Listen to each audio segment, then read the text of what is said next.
Oke, jumpa lagi di channel Arang Aktif Live dan kembali bersama saya Saudara Nelson ya, mau berbagi mengenai hari ini kita membahas mengenai batu empedu ya, batu empedu. Ya. Saya mau sharing di sini di buku ini sebenarnya ada ditulis ya, saya mau sharing ya batu empedu. Ini tadi saya buka, jadi ini tulisan dari PA Siboro ya, batu empedu halaman berapa nih? 6. Oh, saya nggak login makanya nggak. Oke, bentar dulu. Saya buka dulu. Saya cuma mau bacain apa yang tertulis sebelum kita mendengar yang aktual ya, pengalaman dari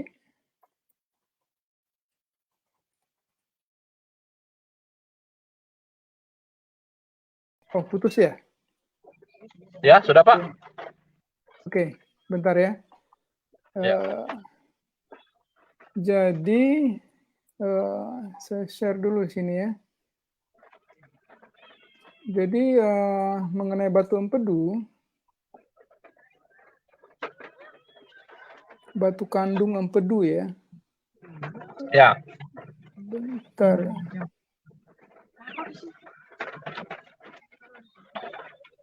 Oh, ini.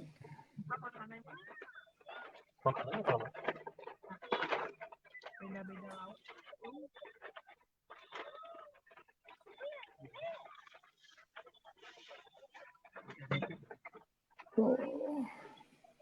Sorry, enggak. Batu kandung empedu. Nah, oke ini ya. Jadi mungkin saya coba bacain dulu, ini saya share screen. Ini buku Arang Aktif Penyembuh Ajaib Berbagai Penyakit tulisan PA Siboro. Batu empedu adalah batu yang berada di kandung empedu atau saluran empedu. Ada 3 jenis batu empedu, yaitu batu campuran yang terdiri dari campuran kolesterol dan pigmen empedu yang berasal dari pemecahan lemak. Ini yang paling umum. Kemudian batu kolesterol terdiri dari kolesterol. Batu jenis ini bisa mencapai 1,25 cm ya, cukup besar untuk memblokir saluran empedu. Jumlah batu kolesterol jarang mencapai lebih dari 2. Kemudian batu pigmen, terutama terdiri dari pigmen empedu. Batu pigmen hadir dalam jumlah besar tapi ukurannya kecil-kecil. Jadi terutama yang banyak itu karena kolesterol ya. Kemudian gejalanya, nyeri hebat di perut bagian kanan atas yang mungkin menyebar hingga ke tulang belikat, bahu, dan dada. Rasa sakit biasanya disertai mual dan muntah. Gejala kolik biliar mungkin berkurang dengan berjalan kaki atau membalik-balikkan tubuh dengan posisi yang berbeda di tempat tidur. Nah, di buku ini disebutkan juga terapi arang aktif. Ya, takarannya 1 sendok makan diminum 4 kali sehari. Lalu di bagian yang nyeri atau sakit ditapal ya, kompres arang 4 kali sehari ditaruh di daerah yang sakit. Itu dari buku Arang Aktif Penyembuh Ajaib Berbagai Penyakit. Itu yang kita baca mungkin bagi kita secara teori. Pak Nelson, Saudara Nelson, saya dengar banyak pengalaman dengan batu empedu. Di acara yang lalu juga sudah disebutkan sedikit. Jadi kalau boleh berbagi tentang batu empedu ini. Silakan Pak. Ya. Oke, terima kasih Pak Arnold atas kesempatannya. Ya, jadi saya pertama kali saya tahu bahwa Arang Aktif bisa menyembuhkan batu empedu itu 2014, Pak. Jadi 2015. Jadi pada saat itu 2015 saya sedang di Kota Pangkalan Bun, Kabupaten Pangkalan Bun, Kalimantan Tengah. Ya, jadi ada seorang ibu punya batu empedu 3. Ya, jadi di empedu dan juga gula darahnya 600 pada saat itu. Nah, jadi ada pada saat saya lagi penyuluhan kesehatan di salah satu sekolah, ada salah satu yang kantinnya itu ikut mendengarkan. Nah, si ibu kantinnya bilang, coba ada tetangga saya dulu ya, ada yang sakit batu empedu. Nah, awalnya memang saya sendiri karena memang sebelumnya pada saat itu belum ada pengalaman ya mengenai batu empedu, ya saya datangi saja. Akhirnya saya coba konsumsi, saya tawarkan. Akhirnya mengkonsumsi 3 botol itu di USG itu sudah hancur Pak batunya. Nah itu, jadi pada saat di USG bersih semua,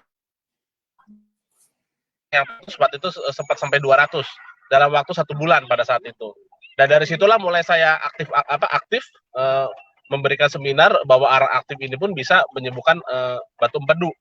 Ya, jadi saya jelaskan sedikit Pak ya mengenai batu empedu. Ya tadi mungkin di buku itu udah disinggung sedikit. Nah, jadi batu ada yang disebut dengan kantung empedu Pak ya. Jadi kantung empedu itu letaknya itu di sebelah lambung Pak, seperti buah pir dia. Jadi di sebelah lambung, makanya kadang-kadang gejala penyakit batu empedu dan GERD itu mirip. Jadi kadang-kadang ada orang yang saya ini sakit GERD katanya. Kok udah berbulan-bulan kok tidak ada perubahan diberikan terapi obat misalkan oleh dokter. Ternyata pada saat di USG ada batu empedu. Jadi memang tidak bisa ditebak-tebak ya, penderita batu empedu itu salah satunya jalan memang harus USG Pak. Karena memang mirip sekali dengan GERD. Ya. Jadi memang sulit kita tebak-tebak antara GERD atau batu empedu itu sulit. Sudah menggunakan metode untuk penyembuhan GERD, misalkan beberapa bulan tidak ada kemajuan, alangkah baiknya kita USG untuk dites apakah ada batu atau tidak. Nah, jadi memang untuk penggunaan arang aktif sendiri pun tidak cukup hanya arang aktif ya. Jadi saya ada beberapa resep yang bisa menyembuhkan batu empedu itu cepat, bahkan 1 minggu. Nah, jadi ya, jadi saya lanjut dulu Pak ya mengenai batu empedu tadi. Jadi batu empedu kan letaknya itu kan dekat lambung ya, seperti buah pir. Nah, jadi ada yang disebut dengan organ liver atau hati. Nah, jadi organ liver hati saya tingkatkan aja. Salah satu fungsinya itu adalah menghasilkan kolesterol. Nah, itu salah satu fungsinya menghasilkan kolesterol dan juga cairan empedu. Nah, cairan empedu itu fungsinya itu untuk menguraikan lemak. Nah, jadi makanya pada dasarnya seorang manusia itu nggak perlu makan kolesterol atau lemak banyak karena si livernya ini sudah menghasilkan lemak atau kolesterol ini. Nah, jadi pada saat seseorang terlalu banyak makanan berlemak, otomatis cairan empedu tidak menguraikan lemak dengan optimal. Nah, akhirnya itu membatu di empedu. Ada yang di kantong empedunya, ada yang di saluran empedunya. Nah, yang berbahaya adalah kalau batu empedu mungkin kecil-kecil tidak terlalu rasa, itu tidak berbahaya. Yang berbahaya adalah pada saat dibiarkan, dia akan menyumbat saluran empedu. Ya, tentunya kalau menyumbat saluran empedu, pencernaan terganggu pasti. Dan juga terjadi radang empedu dan bisa lama-kelamaan bisa menyebar ke hati. Nah, makanya batu empedu pun jangan diabaikan, harus tetap cepat dikeluarkan.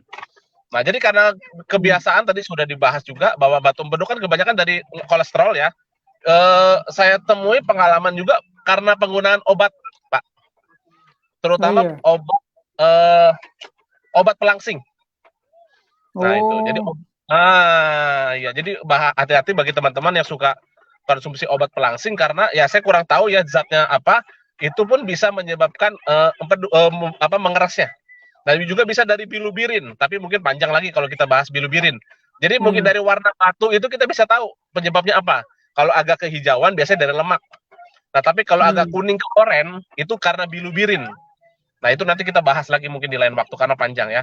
Nah, jadi intinya batu empedu itu dengan metode arang aktif itu saya pernah perhitungkan 6 sampai 1 bulan, tapi paling banyak itu keluar dalam waktu 6 hari sampai 14 hari. Nah, itu bisa ya. Relatif lebih cepat berarti daripada untuk penderita asam lambung ya. Betul sekali. Menurut pengalaman penderita batu empedu lebih cepat keluar dibanding asam lambung. Nah, itu karena kan kalau GERD itu ada cemasnya itu yang membuat lama. Kalau batu empedu ini sebenarnya tidak terlalu berat. Nah, tapi gini Pak, pada saat misalkan kita sudah keluar batu empedunya pun, sebaiknya tetap konsumsi arang aktif sampai tuntas 1 bulan. Kenapa? Karena kan pada saat batu itu keluar, apalagi kadang batu itu berbentuk tajam, Pak. Jadi kadang-kadang dia mengiritasi pada saat lewat itu. Nah, makanya sangat dianjurkan selain mengkonsumsi arang aktif kan sifatnya menyerap. Nah, dia menyerap batu. Nah, diusahakan dibantu dengan apel. Ya mungkin di buku PA Siborus sudah dibahas ya. Kalau saya anjurkan itu di jus. Jadi setengah kilogram apel misalkan jam 9 pagi ya. Ya. Nah, itu setengah kilo lagi di jus jam 3 sore. Nah, itu diminumkan Oh, rutin. gitu. Jadi Ini minum arak ya. kebetulan di bukunya juga tertulis ini jus Nah, apel. ya makanya betul. Ya sudah tertulis memang saya juga jadi yaitu ya apel jam 9 pagi Hmm. dan jam 3 sore itu bisa setengah kilo kita jus. Minum airnya saja. Nah, itu kalau bisa lagi ya mau lebih cepat lagi, setiap kita makan diakhiri minum 1 sendok atau 2 sendok makan minyak zaitun. Hmm. Nah, mungkin saya kurang tahu, lupa itu di bukunya ada nggak untuk minyak zaitun itu. Karena gini Nggak Pak, ada. kadang-kadang pada saat batu empedu itu sudah keluar dari saluran empedu, dari kantung empedu, tapi kadang-kadang dia itu di usus itu ngumpet, Pak. Hmm. Makanya pada saat misalkan saya sudah konsumsi arak aktif dengan apel misalkan 2 minggu nih, kok ternyata masih masih udah hilang rasanya, tapi di USG ternyata kok batunya kayak seperti masih Masih ada. ada. Nah, itulah Hmm. digunakannya itu minyak zaitun, Pak. Nah, jadi Hmm. minyak zaitun itu untuk pencaharnya. Jadi supaya dia cepat keluar dari usus dan juga membantu kalau misalkan ada terjadi peradangan di usus. Karena kan batu itu kadang-kadang nggak selalu berbentuk batu bulat, tapi kadang-kadang ada yang Hmm. tajam-tajam. Tajam ya. Nah, misalkan dalam 1 minggu dan 2 minggu tidak keluar, misalkan itu bisa diakhiri dengan garam Inggris. Oh, itu Ya, garam Inggris itu kan obat cuci perut. garam Inggris pencahar itu ya? Ya, betul. Itu Hmm. misalkan 1 atau 2 minggu dia tidak keluar batunya, nah itu bisa dibantu dengan garam Inggris, tapi dengan catatan yang tidak punya mah ya Pak ya. Kalau Hmm. yang punya mah biasanya tidak kuat menurut pengalaman. Jadi kalau yang tidak punya mah hanya batu empedu bisa di hari ke-7 atau di hari ke-14 bisa mengkonsumsi garam Inggris. Nah, itu untuk Hmm. pencuci perut supaya keluar cepat ya.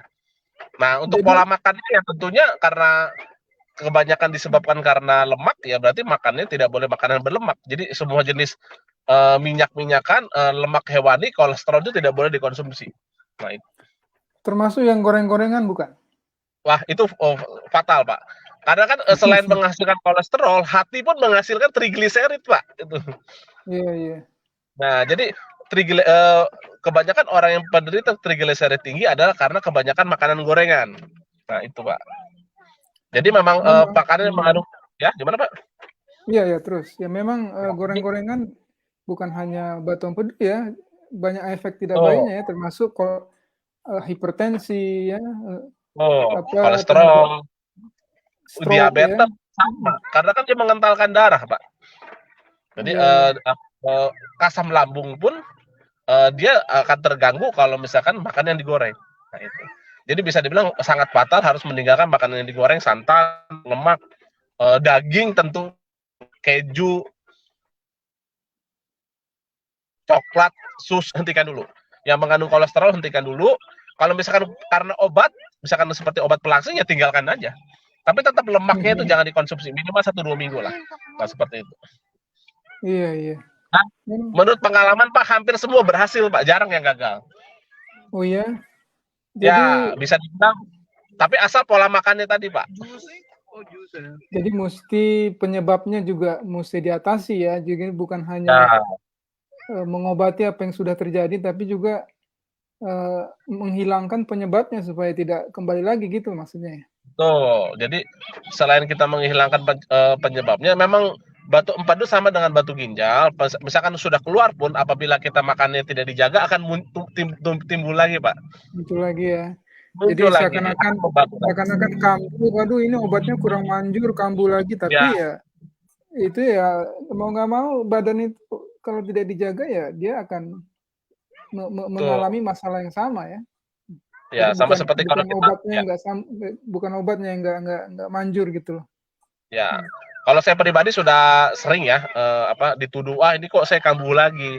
Ya, makanya itulah pentingnya penyuluhan-penyuluhan kesehatan. Nah, itu. Jadi supaya Pak masyarakat memahami mengenai pola hidup. Jadi pola makan itu dijalankan sebenarnya ya, sebelum kita sakit sudah dijalankan harusnya. Iya, iya. Sedangkan kalau ya untuk mencegah. Nah, apalagi yang sudah kena. Nah, tapi kebanyakan orang Indonesia mindsetnya begini Pak, yang saya sering ketemui. Kalau saya sudah sembuh, bisa nggak makan daging lagi, makan sate lagi? Bisa nggak saya makan misalkan gorengan lagi, makan padang lagi, bisa nggak? Nah itu pertanyaan yang sering ditanyakan. Nah kalau ya itu, kalau saya selalu menjawab ya pola hidup sehat itu dijalankan secara konsisten terus menerus supaya sehat terus. Iya. Jangan sakit kambuh. Nah seperti itu. Tidak ada jalan pintas ya untuk sehat ya. Betul, Jalan iya. pintasnya paling sekali ya begitu udah sakit untuk sembuh, tapi kemudian akan datang lagi. Ya, semua penyakit sama Pak. Batuk pun, flu anak pun, kalau apabila anak kita sakit kan sama. Jangan dulu makan es. Kalau makan es lagi ya kamu lagi batuknya. Nah, seperti itu. Iya. Jadi kira-kira berapa banyak atau berapa sering ketemu dengan orang yang mengalami keluhan ini dan lalu konsultasi gitu? Hampir setiap hari, Pak. Oh iya. Belakangan ini kira-kira sejak bulan Oktober 2021 hampir setiap hari. Jadi hampir mengimbangi GERD. Penderita asam lambung Begitu itu ya? yang menghubungi saya itu hampir mengimbangi GERD, walaupun tetap GERD nomor 1 masih. Oh begitu ya. Ya. Padahal minyak goreng kan mahal ya, mungkin udah pada mengurangi gitu ya. Tidak. Makanan yang goreng-gorengan. Ya. Padahal kan kalau misalkan itu jadi, kalau kita mau introspeksi ya, dengan naiknya minyak goreng, kita tinggalkan makanan yang digoreng, dengan kukus-kukus, rebus, itu sebenarnya jauh lebih sehat sebenarnya. Mengurangi pengeluaran, lebih sehat lagi. Nah itu Pak. Iya, betul betul.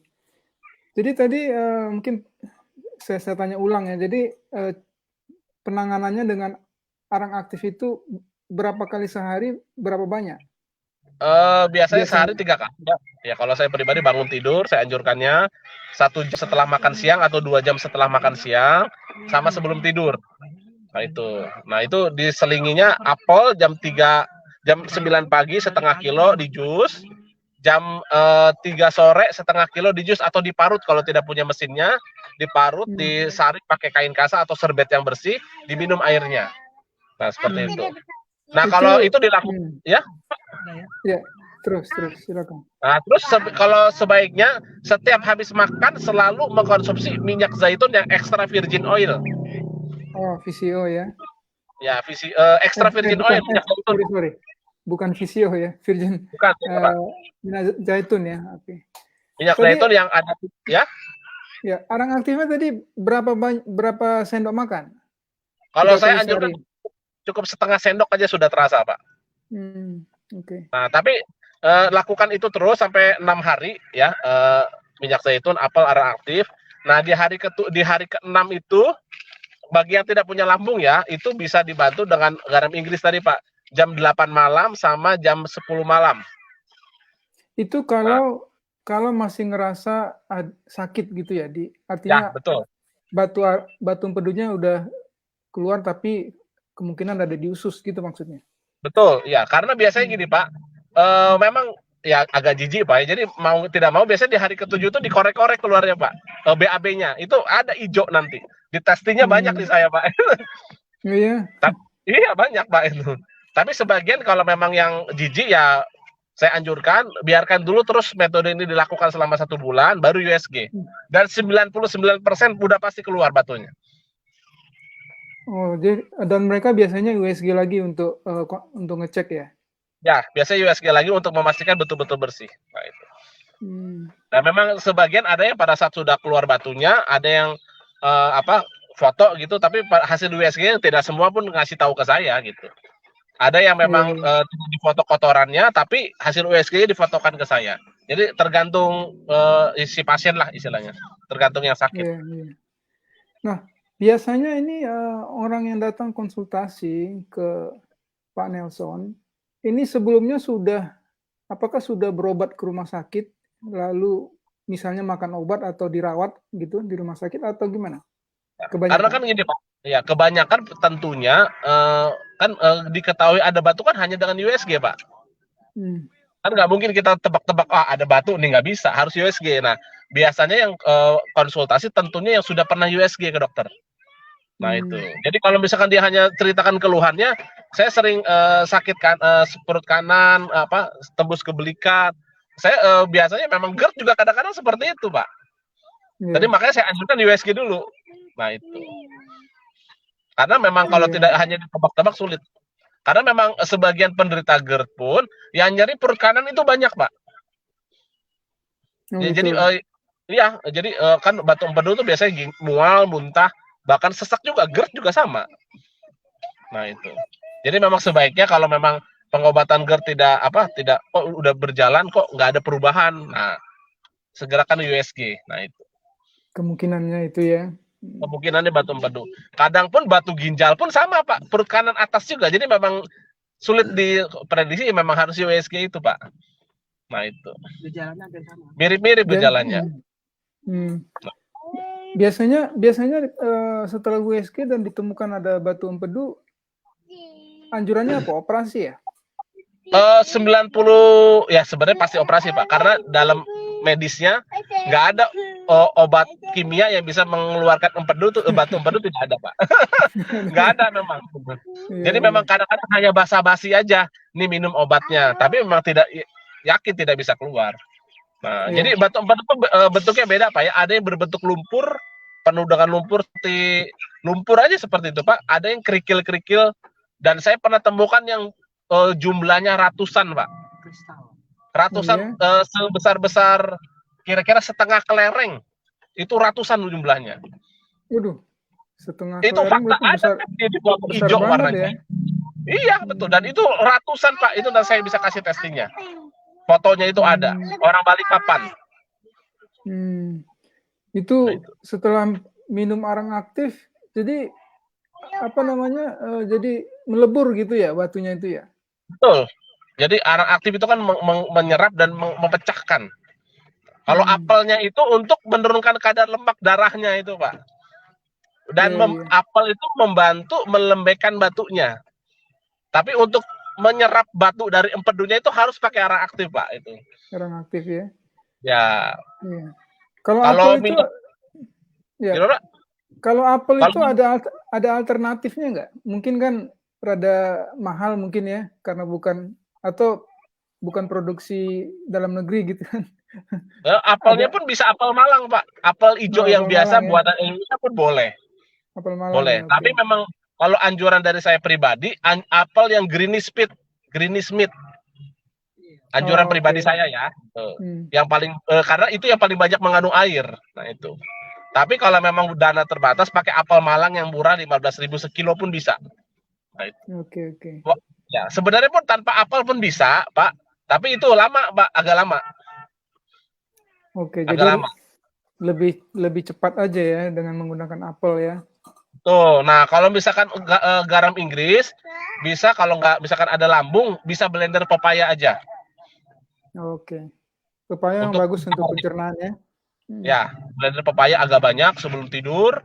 Nah, itu supaya paginya kan pencucian perut. Kalau maksudnya kalau tidak garam Inggris tidak cocok atau ada GERD, nah itu bisa dengan blender pepaya. Nah, itu. Ya, mungkin lebih bagus ya kalau yang artinya lebih alami ya pakai pepaya ya. Nah, betul. Kalau memang itu blender pepaya lebih bagus ya.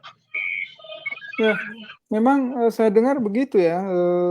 Anjurannya operasi. Jadi tidak ada salahnya mencoba walaupun mungkin barangkali yang mendengar nggak yakin gitu, tapi kan ini arang aktif tidak ada efek sampingan gitu.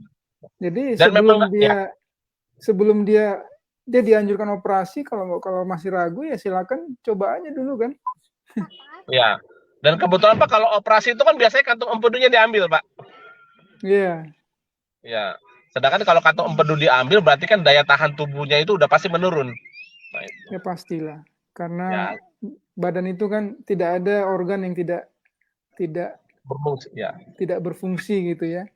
Kalau diambil yang tadinya melakukan suatu fungsi tertentu, ya tentu akan ada ketidakseimbangan sebenarnya ya. Nah, pasti Pak. Jadi virus bakteri lebih mudah masuk karena kan tidak ada penangkalnya, racun pun mudah masuk, pencernaan pun terganggu. Nah, itulah kalau operasi empedu ya. Ya walaupun mungkin tetap survive, tapi tetap hidupnya itu tidak akan senormal sebelum diangkat. Nah, itu. Iya. Ya, dan saya pikir operasi itu juga memberikan beban yang besar kepada tubuh ya. Betul, Pak. Beban. Jadi beban mental, fisik? Iya, mental, fisik dua-duanya. Jadi kalau bisa dihindari, ya kalau emang nggak bisa lagi apa boleh buat. Tapi kalau bisa dihindari kan alangkah bagusnya ya. Jadi rekan-rekan yang mendengar ini kita anjurkan coba dulu. Dan ini Coba udah dulu. banyak ini kan banyak testimoni yang mengatakan bisa sembuh gitu dan tidak ada efek sampingan gitu. Kadang tidak ada efek samping, Pak. Kadang kita mikir mau mencoba sesuatu itu kan masalah biayanya, masalah kemungkinan ada efek sampingan, jadi susah untuk melangkah gitu. Tapi kalau ini kan dua-duanya tidak masalah ya. Tidak ada masalah, ya. Dibanding bahkan, operasi kan, ya. Betul. Bahkan minggu lalu ada yang sharing mengenai cara membuatnya. Jadi artinya memang sulit sekali sih. Cuma kalau pengen coba juga ya silakan aja. Cuma memang gampang didapat, gampang dibeli dan tidak mahal ya. Ya, kesehatan itu adalah kekayaan, Pak. Iya. Jadi betul. jangan ragu hanya untuk maaf ya uang segitu ya tidak ada artinya, Pak. Kalau sudah kena pisau bedah itu uang puluh itu belum tentu cukup, Pak. Oh iyalah. Walaupun namanya ada BPJS tapi itu tetap aja kan. Artinya beban itu hanya berpindah ke negara dan ujung-ujungnya akhirnya kan seperti yang terjadi sekarang kan orang kebablasan karena dia pikir nggak bayar tapi sebenarnya pindah bebannya ke negara. Akhirnya BPJS-nya kesulitan walaupun kita nggak tahu perhitungan persisnya ya tapi pasti itu udah terjadi di banyak negara. Biaya pengobatan itu akhirnya membebani keuangan negara sehingga dia harus naikkan preminya dan lain sebagainya ya. Jadi intinya ya memang sebisa mungkin kita menghindari sakit, Pak. Walaupun tidak mungkin ya kita tidak sakit, tapi minimal jangan sampai terkena penyakit-penyakit degeneratif lah. Maksudnya kalau untuk flu, demam mungkin ya penyakit ringan masih. Tapi kalau seperti penyakit-penyakit berat ya itu nomor satu ya tidak nyaman diri sendiri dulu. Yang mengurusnya, biayanya itu yang kita harus pikirkan. Nah itu. Betul. Lebih baik mencegah sebelum terjadi dan kalau sudah terjadi ya dijadikan pelajaran supaya kedepannya jangan terjadi lagi. Dan saya rasa itu salah satu misi kita ya untuk membagikan ini. Kita coba menolong orang yang memberikan informasi mengenai arang aktif untuk menyembuhkan, tapi juga hidup sehat gitu. Jadi sebenarnya jangan menjadikan jangan tergantung kepada arang aktif sebenarnya. Kalau bisa hidup sehat, tapi emang kenyataannya tetap akan ada orang yang sakit. Cuma kita anjurkan kalau bisa jangan pakai arang aktif kalau emang tidak perlu kan. Walaupun saya pribadi sering dimarah, Pak. Itu maksudnya dimarah. Setiap saya memberikan seminar, misalkan di sekolah, penyuluhan, itu pada saat saya jelaskan penyakit arang aktif gini, selalu satu pertanyaan, kalau minum arang aktif makannya bebas gak, Pak? Pada saat saya bilang, nggak bisa, Bu, tetap harus jaga makan. Banyak yang marah, Pak. Percuma kalau kita saya konsumsi ini kalau harus jaga makan. Nah, jadi mereka gimana? Maksudnya kalau nggak bisa bebas makannya, nggak usah gitu mikirnya. Ya betul. Jadi maunya makan sebebas-bebasnya, tapi minum arang aktif bisa sembuh. Nah, maunya begitu, Pak. Itu. Tetap akan ada efeknya, tapi ya tidak akan efektif ya, tidak akan efektif sepenuhnya gitu. Sama seperti orang mau pintar tapi nggak mau belajar, Pak. Nah itu, Pak. Jadi hanya mau dapat jawaban dari ujian, lalu lulus gitu ya. Ya betul, Pak. Oke, makasih banyak Pak Nelson atas informasinya. Semoga saya yakin ini sangat bermanfaat bagi masyarakat ya. Itu sebabnya saya ajak untuk berbagi kan. Jika sakit arang aktif kami yakin sangat membantu dan hiduplah kemudian dengan lebih baik ya, lebih sehat. Oke, sampai jumpa lagi dan lain kali berbagi lagi ya. Terima kasih. Oke, siap Pak. Ya. Oke, selamat sore Pak. Yuk, sore, makasih. Sama-sama.